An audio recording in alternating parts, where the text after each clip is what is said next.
Hey guys, welcome back to my YouTube channel. I hope you guys are well. I hope you guys are good. I just want to apologize for my voice. I've been ill for like 3 weeks now, so apologies if my voice comes in and out. But today, as you can tell from the title of this video, I'll be sharing with you how I found out that I had ovarian cyst and PCOS and how I've been dealing with it. Cool. So without further ado, let's get into the video. So basically, I started my period when I was like 12, 13, and it was never regular. So I could basically have a period in August and not have anything until February. And that was a concern. And when we went to the GP, they basically said, well, they wanted me to do a pregnancy test because they were like, are you sure you're not pregnant? And I was like, yeah. I'll probably tell you guys that story another time because that was the first time I ever did a pregnancy test. And my dad had to be the one to take me to the hospital. That was so funny, but I'll tell you guys another day. So, because I was under the age of 21, there wasn't really much they can do because they said, you're still going through puberty and your body is still trying to find a balance. So until you're like 21, 22, they wouldn't really worry about irregular period. And I was like, cool.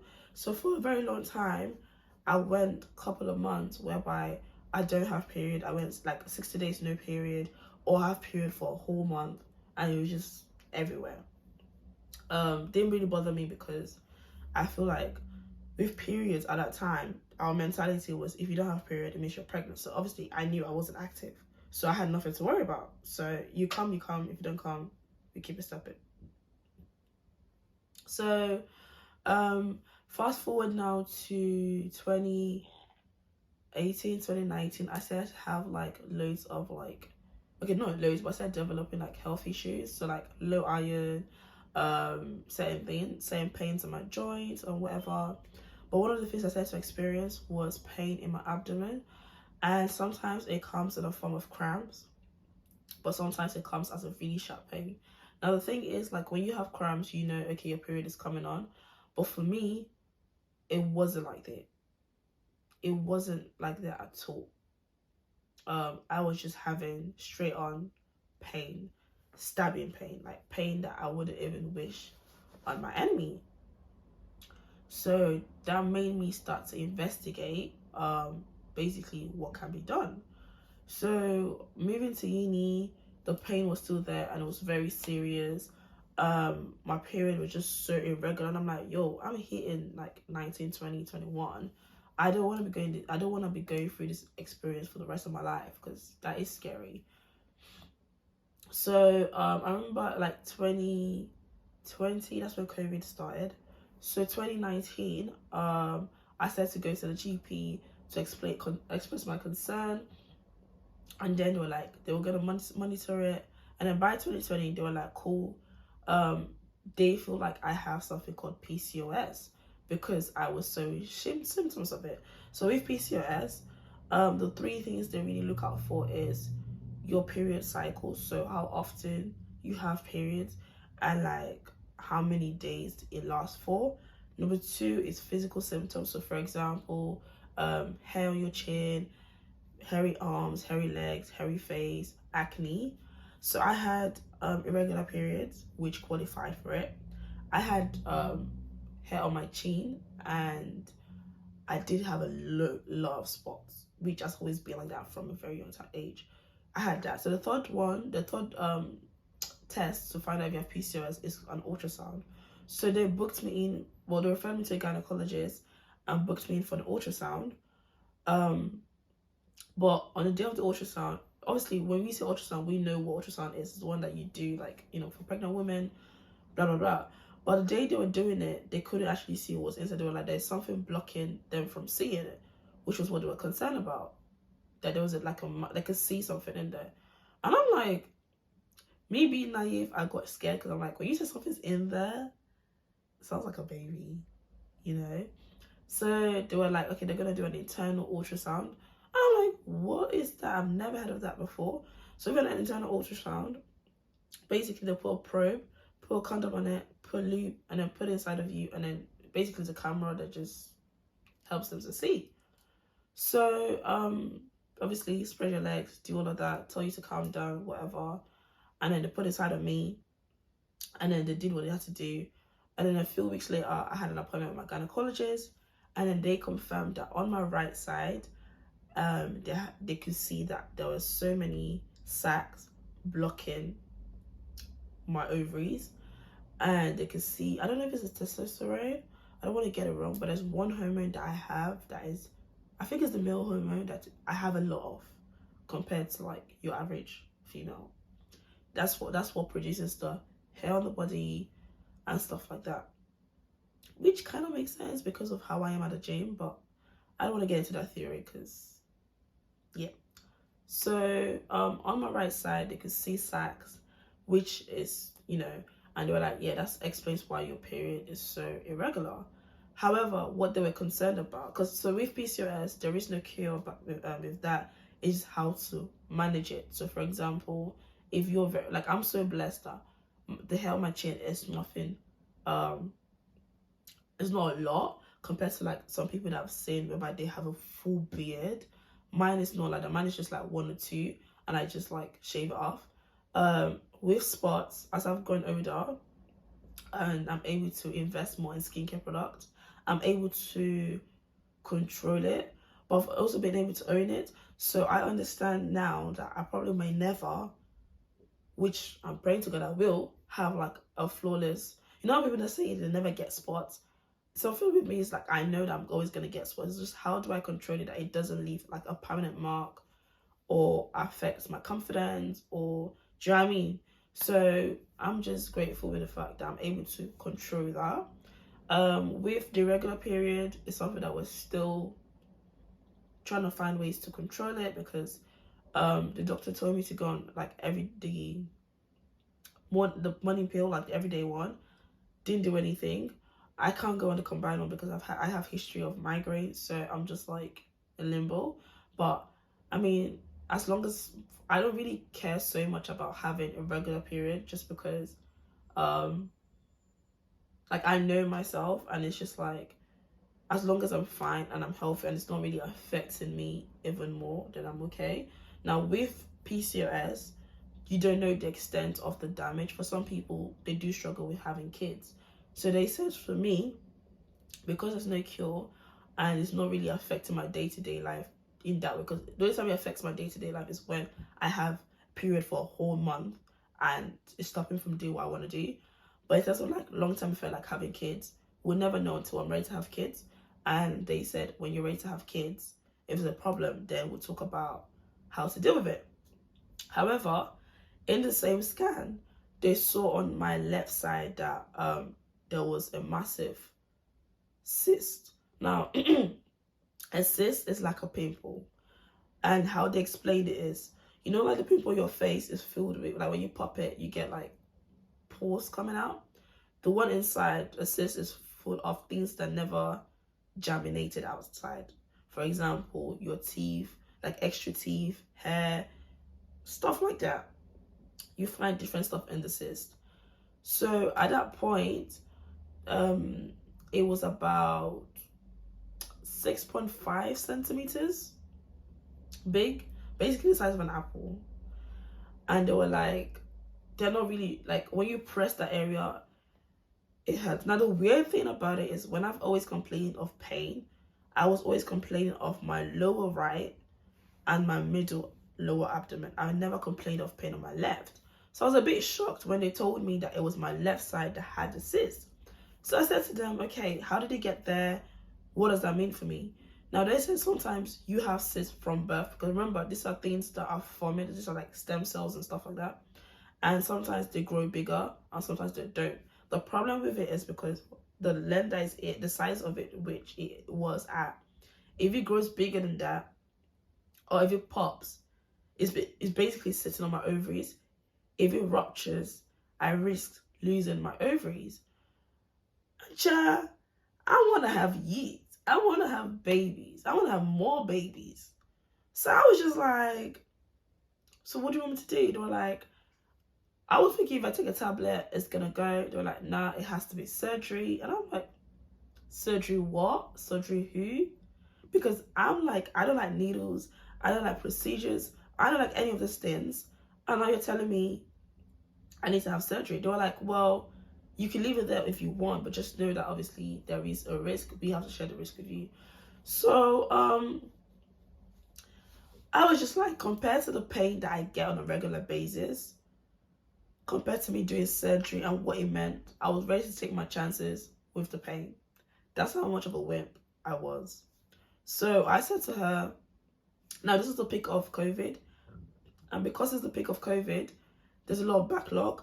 So she said what she was gonna do for me was put me on a waiting list whilst I have a think on whether or not I wanted to have the surgery, and then she was gonna give me a call in a couple of months to decide if I wanted to have the surgery. That way, I don't have, just in case I decide to have the surgery, I wouldn't have to like start again, because the waiting time was literally 1 year. So I said, cool. So she called me in June 2021. I was just like, what you decided? And bearing in mind, at this point, my pain was increasing. I'm screaming, I'm on the floor. And I was just like, everyone was like, Rita, just do the surgery. Like, it will really help, especially if you want to have kids in the future, especially a relationship, because like the last thing you want to go do is get into a relationship with someone and then you're complaining of pain and you can't be intimate with the person because of pain. And I was just like, raw, just like that, I need to make a decision. So then when I timed it, I was like, cool, if I do my surgery, because it's been like 9 months or whatever, if I do my surgery and I have to be off for 6 weeks, I wanted to do it whilst I'm at uni, whereby I know that I could just be lenient and like I'll have like student finance to like protect me and stuff like that. But that was not what happened. So when she called me to talk about it, I said, you know what? Yeah, I'm gonna have the surgery. Cool. So they said, what did they say? I said I was gonna have the surgery, and they said, cool, they're gonna put me on the waiting list, and I said that's fine. Now I was on the waiting list for time, and in the time of me waiting, there was a lot of development with my health that I'm not gonna talk about. So fast forward now to October 2021. I had to deal with 1 or 2 things regarding my health, and they were like, this thing is a risk because of your cyst, so you need to like make a decision what you want to do. And I was like, yo, I need to get the cyst out as soon as possible because it literally can affect me in the future. So I was waiting for them to call me, and I literally forgot about it. I was just dealing with the pain as much as I can. Fast forward to 2022, I got a call one afternoon. I was at my new job, got a call one afternoon, and they're like, hi, is this Rhoda? We have a slot for next Sunday for your surgery. However, you need to come in on Thursday to do a pre-assessment. And I'm like, wait a minute. How are you just going to tell me that? Because you're trying to tell me from next Sunday, I'm not going to be able to work. I just started my new job. I need to let my employers know. I need to know what I'm doing in my life. You can't just spin that on me. Like, give me at least 1 month notice. You can't do that. So I said to her, let me think about it. Then I'll get back to her. So by the time I got back to her, it was a bit late. So she pushed it for July. However, I was like, if I do it in July, because I wanted to travel out. If I did it at the start of July, I won't be able to travel out. So after much consideration, we decided to do it July 31st. Guys, I was so scared for my life. First of all, I was scared about the surgery, but I was scared about what will come after it. So fast forward to the Thursday before the 31st of July, I had to go do my pre-assessment. So I thought that the pre-assessment was basically them putting in an ultrasound again, like, you know, the internal ultrasound to see if it's gone bigger. But that's not what it was. It was more than that. First of all, they needed to know your history, which is like if you've drank alcohol, if you smoked, how active you are, basically knowing your health history. And the reason why they do that is just to calculate what is the risk, like the surgery risk, basically. And that really scared me because the questions they were asking me, for them to be asking me life and death questions, I'm like, yo, this is scary. Then I had to do a blood test. Now the issue with blood tests and me is that I have tiny veins, so sometimes it's really hard to kind of like find my veins. But with this blood test, it was different, because like normally when you do blood tests, if they wanted like 4 cups, they can do it from one arm. But with surgery, they have to do it from both arms, which I don't get why. And that was hard because trying to find a vein in both my arms was difficult. So after doing all of that, they explain to you what surgery you're having, what it means, what are the risks, and you have to sign a consent form. And then they give you like a green bag, and then they give you your soap. So there's a soap that you have to use, which I hated so much because that thing did not foam, that thing does not clean your body. And they tell you the rules and regulations. I mean, yeah, the rules and like what to do. So basically, I think 3 days before your surgery, you have to start using the soap. So you can't use any other washing liquid other than the antibacterial wash that they're going to give to you, which has no foam whatsoever. Then if your surgery is at 7 o'clock, my surgery was meant to be at 7 o'clock on Sunday, you're allowed to eat food up until 7 p.m. Saturday night, and then you're allowed to drink water up until 2 a.m. Sunday morning, if that makes sense. So I was so nervous, but I had to just tell myself, like, it's all or nothing right now. Like, you know, this is for the betterment of yourself. And I felt like I really had to like downplay how nervous I was, because I had everyone chipping in my hair, most especially families. Like, Dad really milked the whole thing. Like, Dad told everyone I was having surgery, and I'm just like, stop it, like, stop. And the way everyone's praying about it, I'm like, you're scaring me. Like, I appreciate your love and consent, but like, for everyone to be praying so hard about it, it means it's obviously surgery is a big thing to get wrong, but like, it was scaring me. So I got to the hospital. And the day before my period set to start, and I'm like, why are you gonna come a day before? Like, don't upset me. So I'm having cramps, I'm having symptoms, whatever. I got at 7. My surgery was meant to be at 7:30, and then they gave me this nightwear to change to, and they gave me a special underwear. And I said to the lady, that do I still change to the special underwear just because I'm on my period?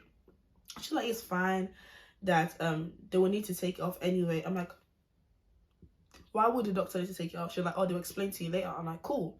So I'm not nervous, I'm shit, guys. If you know how nervous I was, like, I'm an overthinker. So I was like, what is the worst thing that can happen? The doctor told me the worst thing that can happen is like you die, basically. And I'm like, huh? So I remember that day I texted my sister. I said, this is my password for my phone, just in case you want to, like, God forbid anything was to happen, I need to alert the whole world that Rhoda is no more. Here's my password. Then I did a little bit of prayer to God, that God, if this is my last day on earth, please let me be with you in heaven. Cool. And just give everybody the grace to overcome my death. Sounds ridiculous, but that was what was going through my head. But then everybody around me was trying to be supportive, you know, everyone was sending me well wishes, and that was lovely, but I was nervous. But I had to really keep my cool. My brain is thinking. Now the problem about overthinkers is you need to stick to the time. You can't tell me 7:30 and by 9 o'clock I'm still in the waiting room. So the first lady comes. There's the 3 of us in the ward, right? And then the first lady, she goes for her surgery first, and I'm like, why is she gone first? If mine is at 7:30 and this is 8 o'clock and she's gone. She comes back and she was in pain. She was miserable. She was drowsy, and I'm like, is this what I'm gonna look like? But then the second lady goes, and I'm like, when am I gonna go? Second lady goes, and she comes back and she's having a normal conversation. I'm like, is she high on something? What did they give to her? Because what is going on? Cool. It was now 1 o'clock and it was my turn.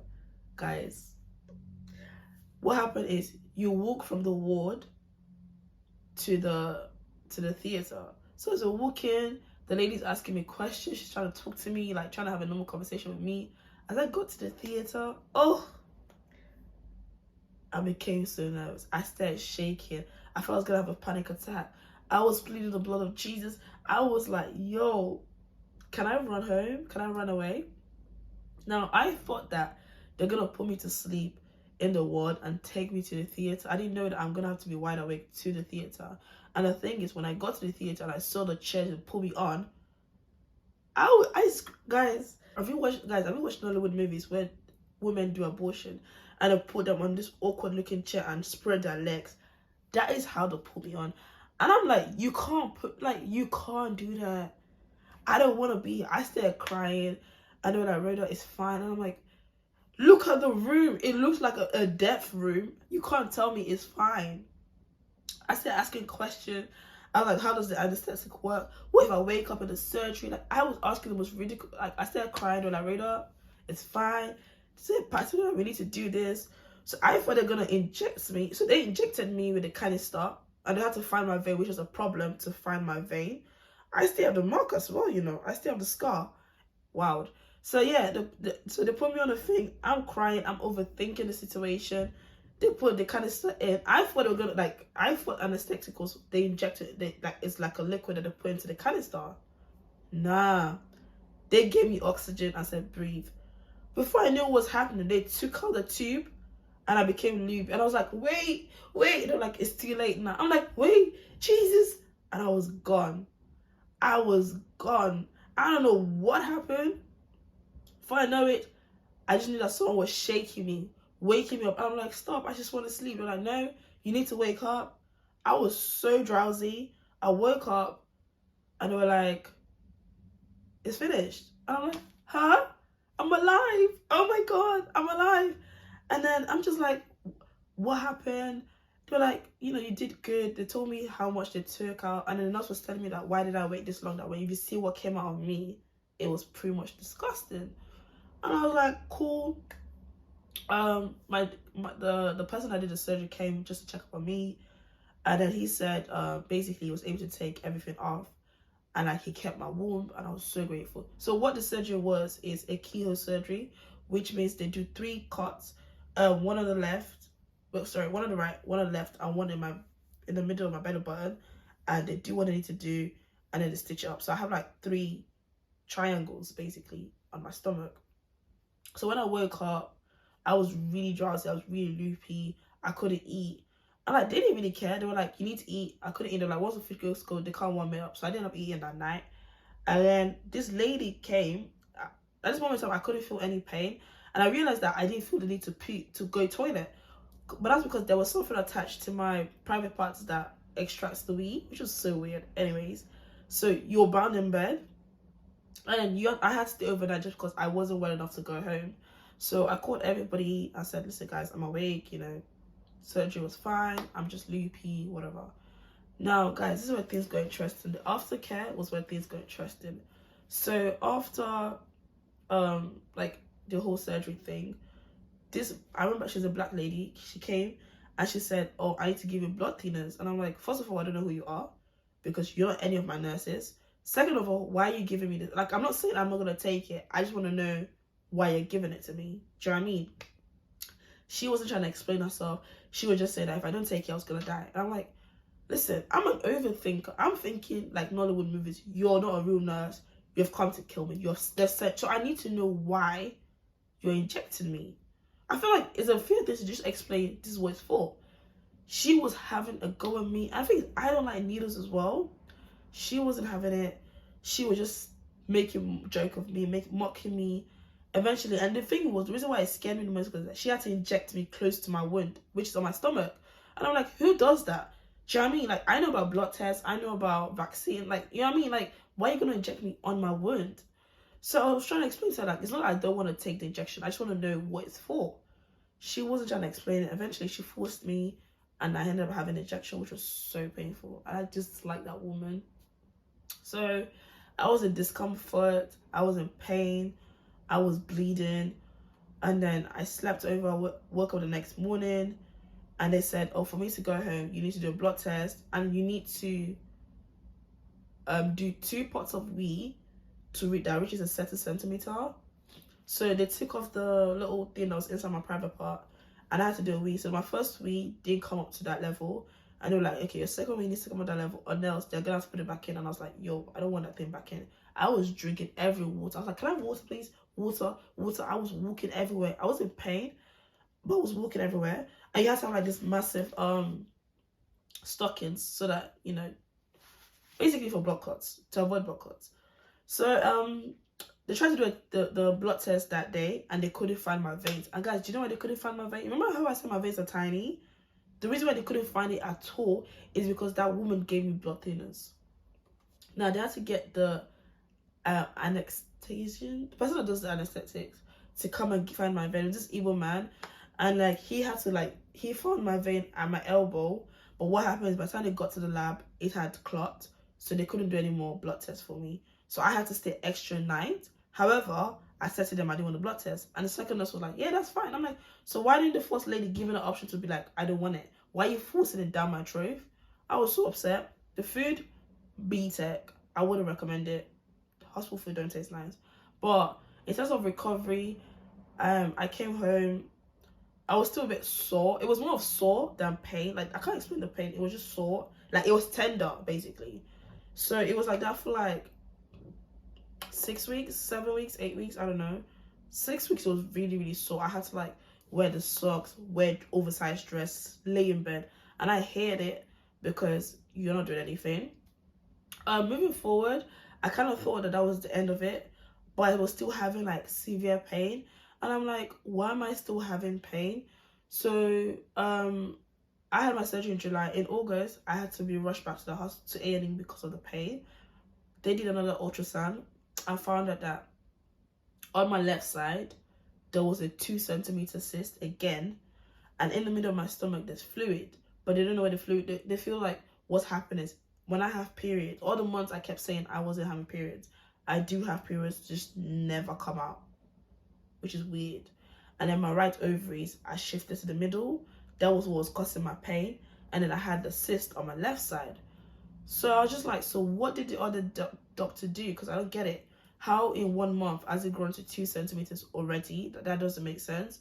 They're like, oh, maybe he didn't take out everything. I'm like, the doctors don't literally say he took out everything.